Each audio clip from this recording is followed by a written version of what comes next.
Good morning, all of you. It's a pleasure for me to be here. Thank you for inviting me.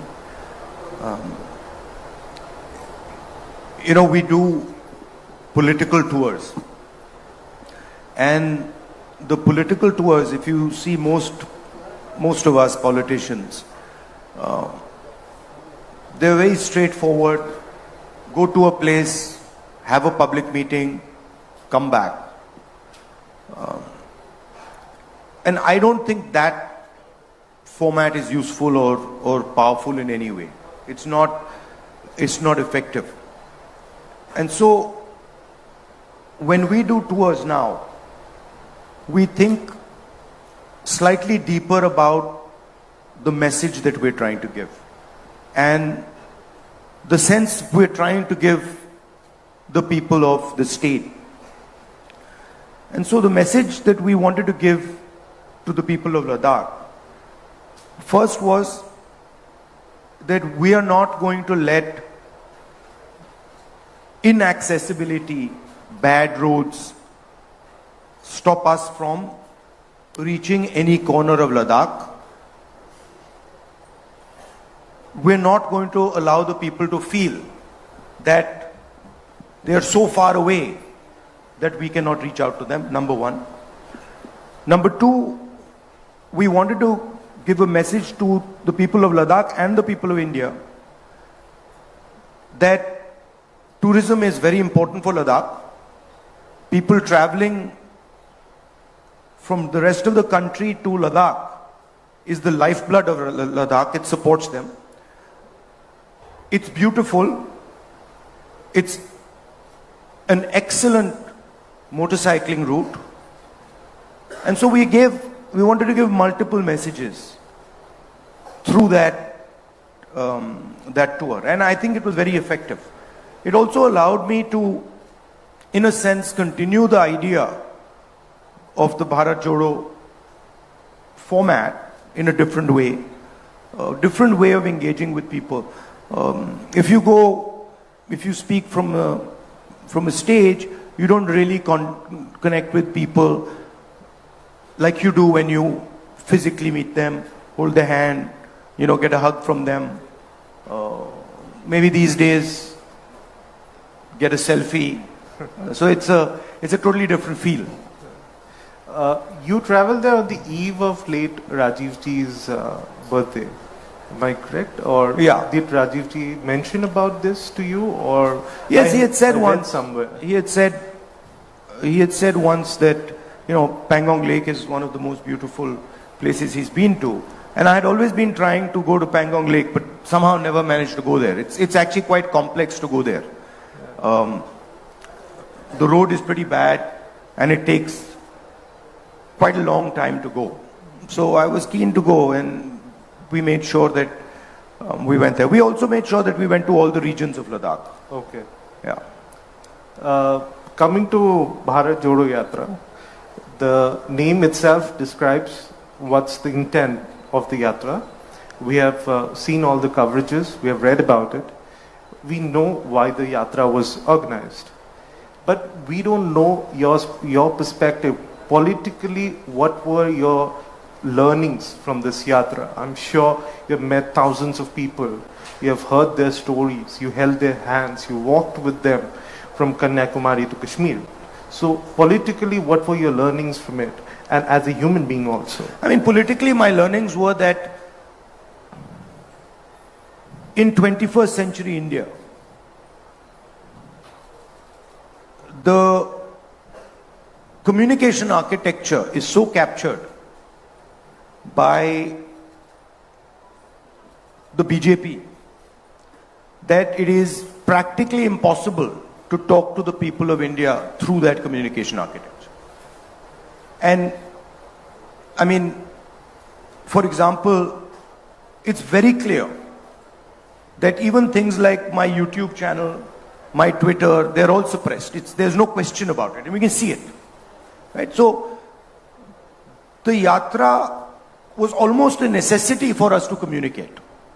Because no matter what we say in the opposition, it does not move through without distortion in the national media. And so for me, the big learning was old style communication. Going and meeting people, which frankly Gandhiji pioneered in India in the modern era.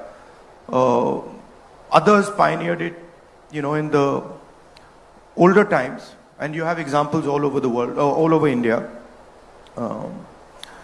That still works. And what was beautiful to me was that no matter how much energy the BJP put, no matter how much the media tried to distort, it didn't work. Because there was a direct connection. And for every story that the BJP media was trying to put in, there were thousands and thousands of videos coming from people which were contradicting that story. So it was almost a reverse capture of the mass media. And this problem is being faced across the world. This problem is not just an Indian problem. It's being faced in many other countries. And when I go there and I speak to them, it's very interesting that pretty much all countries are feeling this type of pressure. That's correct. That's a political learning. And I mean, that's fine. But for me, the personal learning was even more interesting, which was that where you think your limit lies is nowhere where your limit actually lies. So your limit is much, much further than you can even imagine. And it's not just in, politics, it's in everything. And I think it's the same for everybody.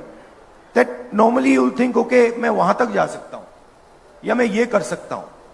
But by definition, when you're thinking that you can do that, Right. You're already shortchanging yourself. Because what you can do is almost not imaginable to you.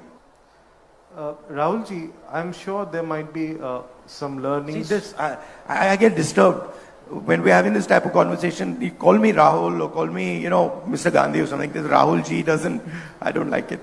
Oh, no. Because I'm not calling you G, so then you shouldn't call me G. Okay, so I'll stick to Mr. Gandhi. Yeah, call me Rahul, right? Yeah. Rahul's good. So Rahul, this yatra, after the yatra or while you continuing the yatra as well, when I mentioned political learnings, I'm sure you might have come out with few solutions which you might want to implement if voted to power. There might be certain issues which you might have picked up during the yatra that you know that it can be solved like this or like that, whatever. So are there any issues which you want to pick up if voted to power and find solutions to it? See, when you're thinking about these things, there are a couple of levels at which you have to view them. Right. So, the foundational level, in my view, is there fairness and participation? Meaning, for example, does the Northeast feel that it is participating in the national conversation? Does the Northeast feel that its ideas, its culture, its vision is being incorporated in the national conversation? So that would be a basic fairness, right? And there, on many axes, India is just completely failing, right? I did a speech in Parliament where I raised the point that the core of Indian government, 90 people who run this country, and they have much more power than MPs and MLAs. They decide policy. That's not how it was supposed to be. MLAs and MPs were supposed to decide policy. And that's how we started. But today bureaucrats decide policy. And so I looked at the 90 top bureaucrats in this country and I was shocked. I mean, I was completely blown away. 3 of them are OBCs. Now the question arises, what is the percentage of OBCs in India? What is the percentage of Dalits in India? What is the percentage of tribal minorities in India? If we do not know that, we cannot even begin to question, to address the issue of fairness. No, fairness, right? We know by and large there are 50% women in India. So we have a sense of, okay, we know how to address this issue. Because we know there are 50% women, and so it should be by and large 50% breakdown. If I see 50% women sitting here, I'm comfortable. Right? But in large areas, we just don't know it. So for me, the caste census now is a central pillar of thinking about equity in this country. So that would be at the broader level. And then you say, okay, are we giving our kids the type of education we should be giving? Are we giving them and their parents and their grandparents the type of healthcare system that we should be giving them? And then there we have examples. So I was in Rajasthan yesterday, and I think the healthcare solutions that we have come out with in Rajasthan are cutting edge anywhere on the planet in the 21st century. And so there we can see that, okay, there are some ideas that Rajasthan has developed. If you go to Chhattisgarh, some of the work that we are doing with connecting traditional production activities, manufacturing activities, some of the work we're doing with farmers is completely cutting edge. You go to Karnataka, the social security system we have set up in Karnataka is cutting edge. So there are examples of these things. We can look and say, okay, this state is doing well. Rajasthan can become a framework for a national healthcare solution. Rahulji, coming to Rajasthan, Chhattisgarh, when after 2014, non-BJP parties did win few of the states, and after that there was an air that there might be a change in 2019 in the government, but obviously that did not materialize. In coming days, you have 4 major state elections. You might win all of them, or might not win any of them, or might win 50% of them. No, the question of us not winning any of them is not going to happen. I'll tell you, there's no question. There's no way we're not going to win any of them. Okay. I would say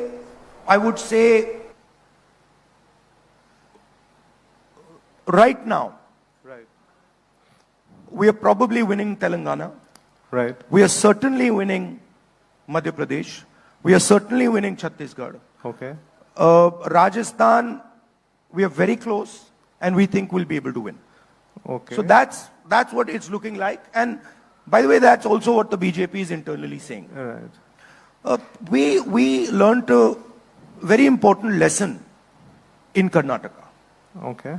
And the lesson was that the BJP wins elections by distracting and not allowing us to construct our narrative. And so what we did in Karnataka, we fought the election in a way where the BJP could not. What you're seeing today, this gentleman, Mr. Biduri, and then suddenly this Mr. Nishikant Dubey, this is all the BJP trying to distract from the idea of the caste census.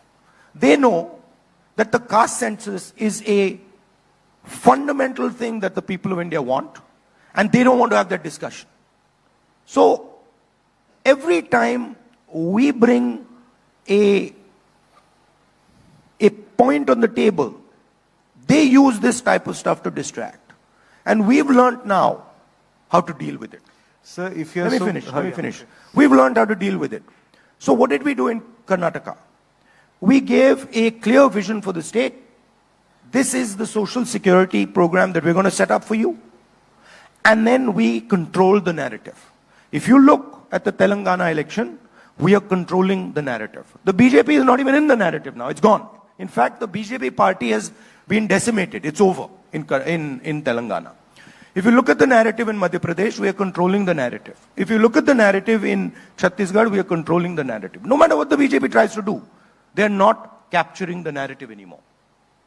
So we are also adapting and learning, right? If you go and speak to the people of Rajasthan and you say, listen, what is the key issue in terms of anti-incumbency in Rajasthan? And you can go and do this. They'll tell you, actually, we like the government. We like what they've done on healthcare. We're very comfortable with the type of stuff they're doing, 500 rupee gas cylinder, the farm loan waiver, we are very comfortable with it. So we are adapting. In a situation where the BJP controls the media, we are adapting and controlling the narrative. So if you look at Bharat Jodo, we control the narrative. And they put in thousands and thousands and thousands of crores to take away the narrative. They couldn't do it. Right? So don't think the opposition isn't capable of adapting. We are adapting. We're working together. We are 60% of India's population. BJP is in for a surprise in 2024. That's what my next question was. So, if you win 3 states, 4 states, I appreciate the confidence. My best wishes for you. So, if you win, if you silently go and ask the BJP people, you ask the BJP leadership in Rajasthan, right?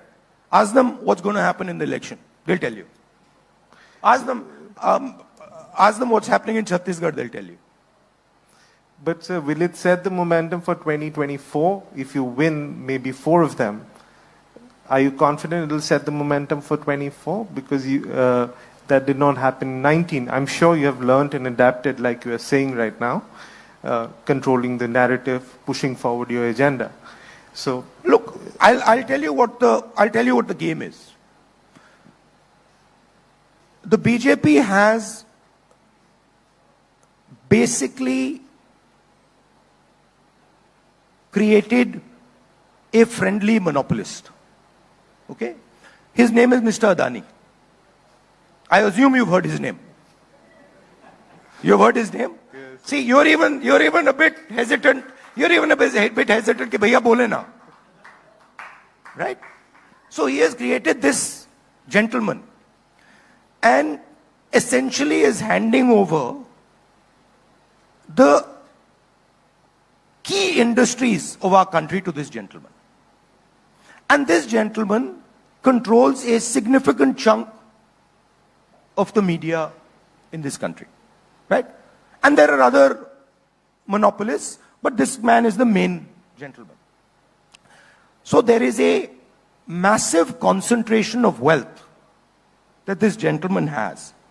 And there is a huge amount of money that the BJP is generating from this. Right? So there is media control. There is financial control. Right? Please go and ask any businessman in India what happens to them if they support an opposition party. If they were to write a check for any opposition party, ask them what happens to them. Right? So we are facing a financial attack. We are facing a media attack. And we're doing pretty well. We've banded together. I have not seen the opposition working like this before. Where we can sit down on the table and we can say, look, we don't quite agree with you on that. And they can say, well, we don't agree with you on that. And we'll say, okay, so what about this compromise solution? And they're like, absolutely, this works for all of us. Right? So there's a great deal of flexibility.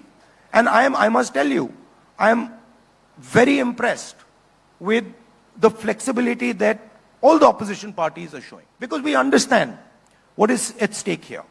We are not fighting now a political party. You're fighting right? We are fighting the Indian state. And we are fighting to defend the idea of India. And that is why we have given our name, India. So, what's your opinion on one India, one election, combining assembly elections with Lok Sabha elections? What's your take on that? It's one of the BJP's distraction strategies, right? Okay. Look, we started off with one election. Right? When we started our elections. Why do we have different dates? Because in the Indian system, a chief minister can say, actually, in year 2, I feel comfortable enough to win an election and I'm going to hold an election. Right? So, at any point, a chief minister can declare elections. Right? So, obviously that's why this has happened. Do you think it's practically possible with so many states, so many political dynamics, and then Lok Sabha? It's a distraction. It's a distraction. Look, the main issues in India are simple. Concentration of wealth. Huge inequality in wealth, number 1. Number 2, massive unemployment. Number 3, huge unfairness towards the lower caste, towards OBCs, towards tribal communities. These are the issues. Everybody knows them. Price rise. 1,000 rupees cylinder. Right? Now, BJP can't contest those. Right? So, let's have Mr. Biduri make a statement. Let's have, let's get together and sort of have elections together. Let's change the name of India. This is all distraction. We know it. We understand it. And we're not going to let them do it. Sir, recently there had been discussions on the women's reservation bill. And this is one of the bills where Congress party has come out in support of, but excluding the 2 footnotes which you had been mentioning in the parliament also, and also in your press conference recently. So, what is the reservation on that? The women's bill, which every single party has supported, can be implemented tomorrow morning. All you have to do is you have to say 33% of the seats are going to be reserved for women in the Lok Sabha and the Vidhan Sabha. It's very simple. There's nothing more to it. If the BJP was serious about doing it, that's what they'd do.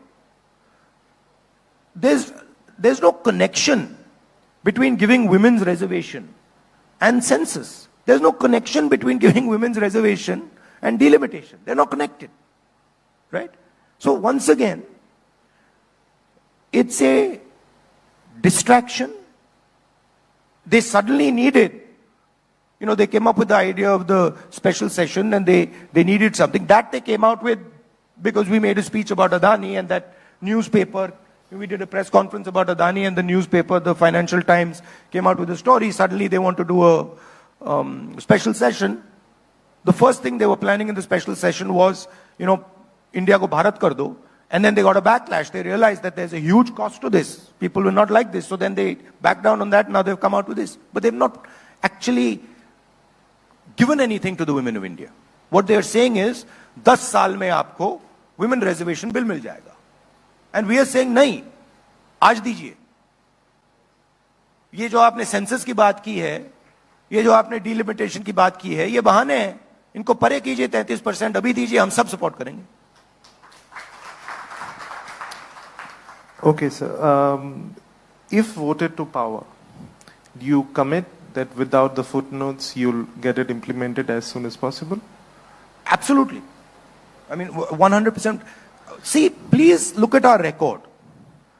I spoke in Parliament the other day that we consider the independence to be the beginning of the transfer of power to the people of India. Not the end, the beginning. Right?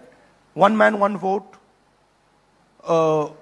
Institutions set up in the interest of the people of India. And we consider that to be work in progress. And we feel very strongly that Indian women are not participating in the political system the way they should be. The single biggest act to help Indian women participate in politics was carried out by the Congress party, which is 33% reservation in Panchayati Raj. That was a game changer. And we want to do this. And it's our record. Please also remember that when we were trying to pass the 33% reservation in Panchayati Raj, the BJP opposed us. And also realized that the RSS does not allow women into its ranks. So who is interested in women's empowerment is very clear. Sir, coming to India Alliance, it's a new marriage. You have run a coalition government for 10 years, UPA 1, UPA 2. But now you have new partners in the India Alliance, which were your principal opponents in certain places. For example, Aam Aadmi Party in Delhi, TMC in Bengal. So as of now, it looks nice. It seems everything is going fine. But when it comes to distribution of tickets, there are many tall leaders in this alliance. You have worked with Sharad Pawar, but you have not worked with Uddhav Thackeray or Arvind Kejriwal. Of course we have. For a brief We've run a government with Uddhav Thackeray ji. I mean, you have not worked with Arvind Kejriwal. And there are many, like TMC, they might be there from outside support. But not... No, but we worked with Mamta ji. I mean, Mamta ji used to be in the Congress. Sir, my question to you is, going forward, like Aam Aadmi Party and Congress, you ruled Delhi for quite a long time. And now Aam Aadmi Party is strong in the Delhi politics. So what would be the dynamics then? Because you will also like to retain power in Delhi. They will also like to fight. Similarly, in West Bengal, TMC has shown its strength over a period of time. At the same time, the leader of opposition from your party is from West Bengal. So obviously, you would also like to throw some weight and win some seats from there. But TMC is quite strong there. They have shown their strength. They have a proven track record. How do you think you will manage these, and also accommodation of the tall leaders which are there as partners in your India alliance? So there are two things, right? The first thing is that the opposition is thinking about this election in a fundamentally different way than it thought about any other election before this one. Which is that the opposition is united in the idea that India is now under attack. The concept of India, the concept of free elections, the concept of free speech, they are now under mortal threat as far as the BJP is concerned. So this is something that is unanimous, which means that our behavior has to change, which means that our flexibility has to increase, which means that we have to realize that we are now fighting for the soul of India, which requires a different level of cooperation. So that's the first point. The second point is, actually, if you look at the alliances, the bulk of them are pretty much stitched up. There are a couple question marks, but the bulk of them are stitched up, right? Kerala, Bihar, Madhya Pradesh, the big places, there's no issue. In some of the smaller places, there's an issue. We will try to iron out those issues, right? But the broader way we are dealing with each other is that we are seeing each other now as defending the idea of India. Earlier, we were thinking that, look, this is a fight between a political party and another political party. Now we're saying, no. Now, the RSS and the BJP are trying to destroy the idea of India. Free speech, participation of everybody, the destruction of anybody, any business person who stands against these monopolists. These are anti-India ideas. Sir, if voted to power, what is your idea? What are you going to do for the OBC? If, for example, you are saying BJP is deviating from the topic with the an urgent session, women's reservation bill, are you also planning to control the narrative? Like you said, you are learning from them and from the past experiences. Are you also controlling the narrative by speaking up for the OBCs? No. And plan something you have in mind to do for them? Look, once voted to power? If I used OBC as a frame, right? I was shocked that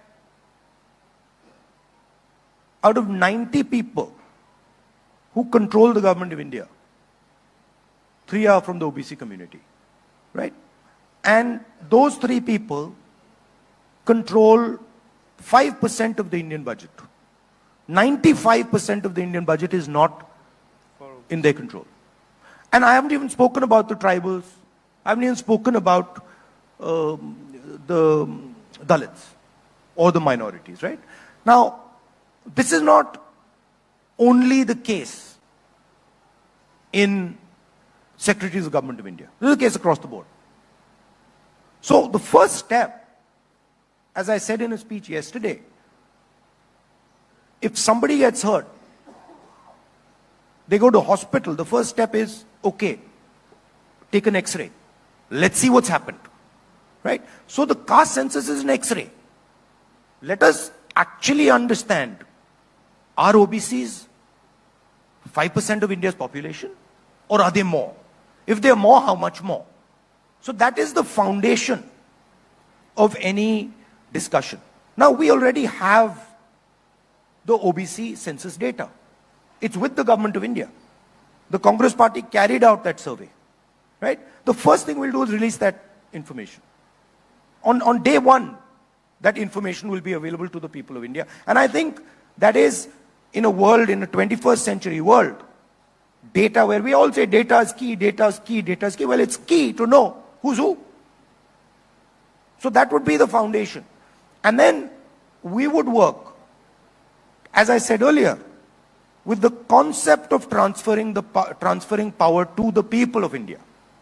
What the BJP is doing is taking away power from the people of India. When you feel uncomfortable, when you can't speak outside, when a small businessman cannot contest Mr. Adani, they're taking away power from the people of India. Right? We are fighting that. That's what India Alliance is trying to do. Take back power to the people of India. And that includes a accessible education system, an accessible high quality education system. It includes an accessible medical system. It includes support to small business people. It includes support to small media houses. You know, you asked me, listen, I told you, listen, I haven't gone to these conclaves. Well, I would consider you a relatively small player. I'm sitting here. I'm trying to give a message that, look, we want everybody in India, regardless of who they are, how big they are, to feel comfortable. We don't want them to feel, look, and it is not only farmers. It's small business people. It's somebody who's contesting in a business environment where he's being unfairly treated by a huge monopolist. Right? We want the energy of India to build the country. We don't believe that one or two people can build the country. We believe that if you really want to build the country, we have 1.4 billion people, and they should participate in the governance of this country. They should participate in businesses. They should participate in building the infrastructure. It should be a much more spread out process. So since we are from Assam and Northeast, so I'll like to ask a few things on that. So you are one of the few tall leaders who had visited Manipur and visited the relief camps and met the displaced people. So what are your learnings from there, and also few pointers which you wish to put forward to come out with a message, a solution for them? Look, I've been in politics. I've been in politics now since 2004. And I must have traveled to pretty much every district. Most districts I visited 2 or 3 times. Every state. I've never seen what I saw in Manipur. In my entire life in Indian politics, I've not seen it. Right? And I'll tell you the story. When we arrived there, all the communities were very happy for me to go. And they all invited me. When we arrived there, when we were going to visit one community, say we were going to visit the Kuki community or the Meitei community, we were told before we entered that, listen, we are very happy for you to come. But if in your security there is a person from the other community, we will shoot him. So we had to, before we entered the area, we had to say, okay, we are going into Kuki area. Meiteis, please leave. And then when we were going into Meitei area, we had to say, okay, we are going into Kuki area. Meitei, please leave. Now, I have never seen this. Where the government of India has absolutely no control, where the government of India cannot send its own paramilitary force, personnel into an area. So what has happened is that the politics of hatred that the BJP has been playing with has basically destroyed the state of Manipur. Manipur, you said the state of Manipur, and I was thinking, well, actually, no. The idea of Manipur does not exist anymore. It has to be brought back to life. And the culprit is the politics of the BJP. Right? So, that's an extreme example of what happens when you make people fight with each other. And we went, and we spoke to some of the administration people, and they said, look, we have no control. We simply cannot control it. I've never seen this in my whole life in India. I mean, you can expect this, in Rwanda, maybe where there's a civil war. You don't expect it in India. And so this is the danger of what the BJP is doing. The danger is that this will spread. Sir, in perspective of Assam, whenever there is an election, let it be Assembly, Lok Sabha or Rajya Sabha, there's always a question of of Congress having an alliance with AIDF, Ajmal's AIDF. They had been partners with you in UPA as well. As far as I know, that's not a question anymore. So, do you confirm that we are not having an alliance with them? Okay. So, Northeast has 8 states now, out of which 4 are ruled by regional parties who are in alliance with the NDA. That's not correct. Actually, all of them are ruled by the BJP. Okay, I'll put it there. Every single one of them is ruled by the BJP using the coercive power of the Indian state. Do you have any plan to bring them in your fold, because it has 24 seats? Absolutely. So are you in talks with them? Which ones? No, I mean, I don't get into the operational details at the state level. That's work that our parties in the local area do. I mean, of course, they do discuss it with Mr. Kharge and sometimes with me, but that's more their responsibility. Okay. But what we do clearly see is that there is pressure from the BJP. These are not just, happy partners. Happy partners. There's pressure. There's clear pressure, and they speak to us. Okay. Will Assam see a Bharat Jodo Yatra? Well, that's across work in progress, and we don't want to ruin any possible surprises. We also have some beautiful roads like Ladakh. You can bike around there if you want. So, yeah, I mean, I'm planning now a trip to Mizoram. Okay. And I think that is a good idea. I think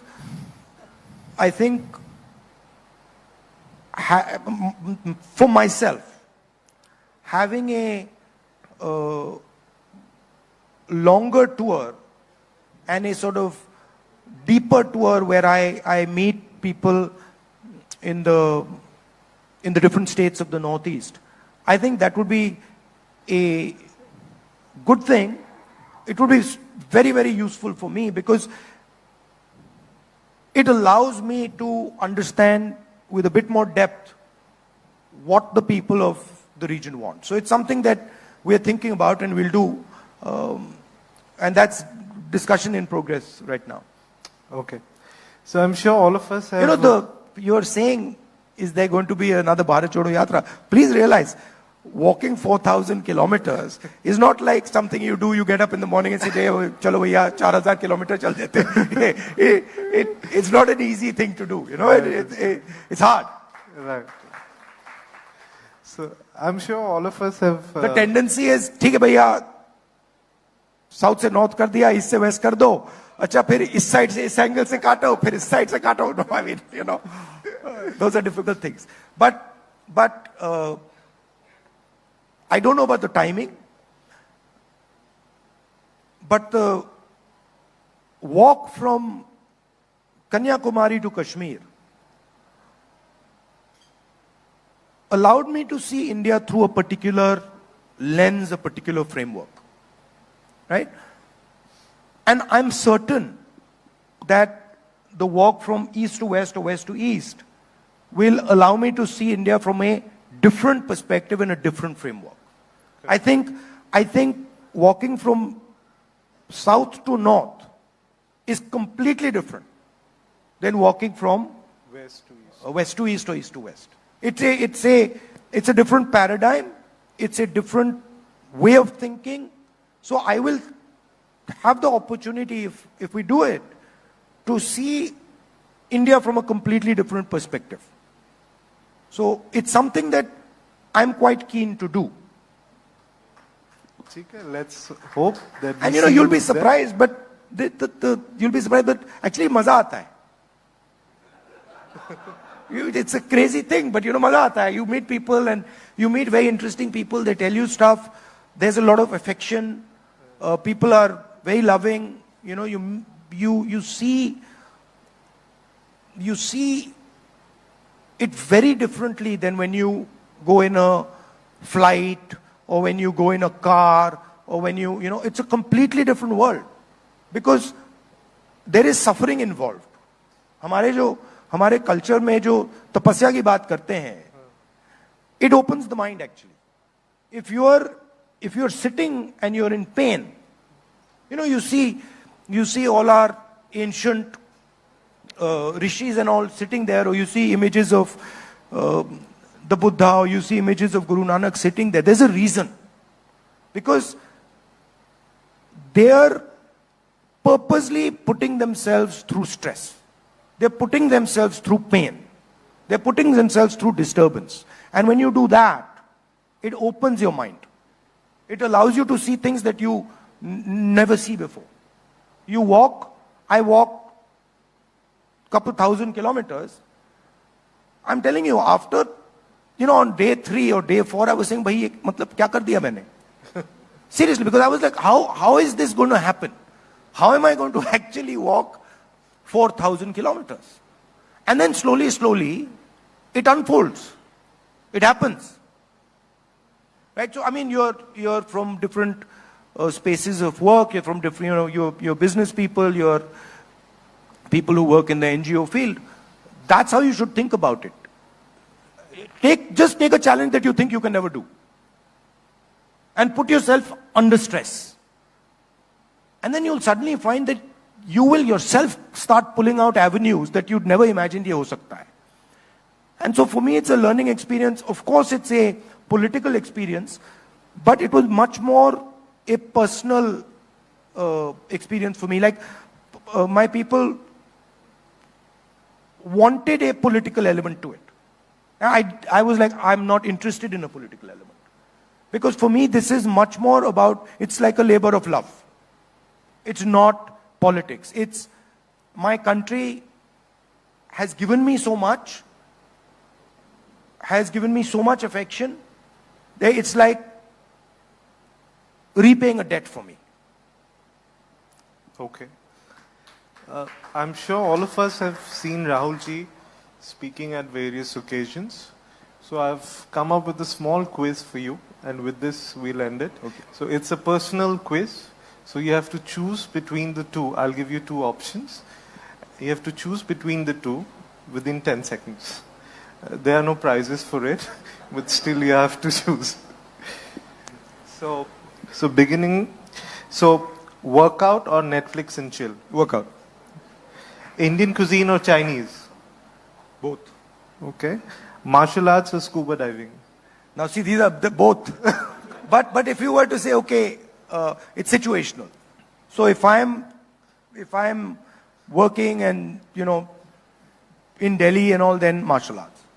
Okay. Scuba diving is something that you would do, In a you would have to certain go phase, there, yeah. so Bharat Joro beard or clean shaved?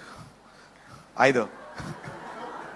This is a problem that the Congress always has with me, which is that I really am not too concerned about, beard hai, nahi hai.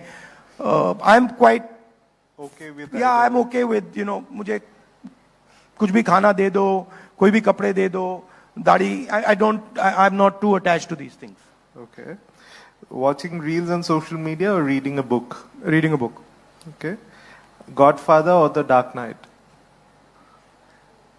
That's a very difficult one. They're both very, very deep movies. So I would go with both. Okay. Ice cream or Golgappa? Ice cream. Okay. If not a politician, then who? Anything. Any See, politician in particular? I don't see it like that. Politician is one frame of me, right? When I am talking to my nephew and his friends, I'm a teacher, right? When I am in the kitchen, I'm a cook. So we all have many different frames, right? Okay. You are a journalist, you're a father, you're a son, you might have certain skills that are as important to you as journalism, but you will be seen with one lens, Right. right? You'll be seen with, bhaiya ye to dekho journalist hai. Right. So I'm actually, one of my lenses Is politician. is politician, and then I view my life as a journey, right? So Correct. I like to learn and understand things on this journey. Okay. Next question is tricky. You can choose anyone. Love of your life. It can be a sport, a person, your mother, your sister, anyone. I mean, quite a few. You can name one or two for I mean, us. my mother, my sister, my little puppy these days, he's, and some of my friends. Yeah. Okay. Driving cars or riding bikes? I see them as the same thing. Okay. So it's, Which is more it's fun to basically, do? it's basically focus. Okay. Cricket or football or anything else? Football. Okay. Messi or Ronaldo? Ronaldo. Okay. Though I think Messi is actually a better footballer. So now you're being politically correct. No, because I think Ronaldo, I like Ronaldo's kindness. Okay. So, but if you were to ask me, if I was running a football team, who would I prefer? I'd probably prefer Messi. Okay. So if cricket, Virat Kohli or Rohit Sharma? I mean, either. I'm not a huge cricket fan. I know that's not a good thing to say, but I'm not a huge cricket fan. Okay. So Bharat or India?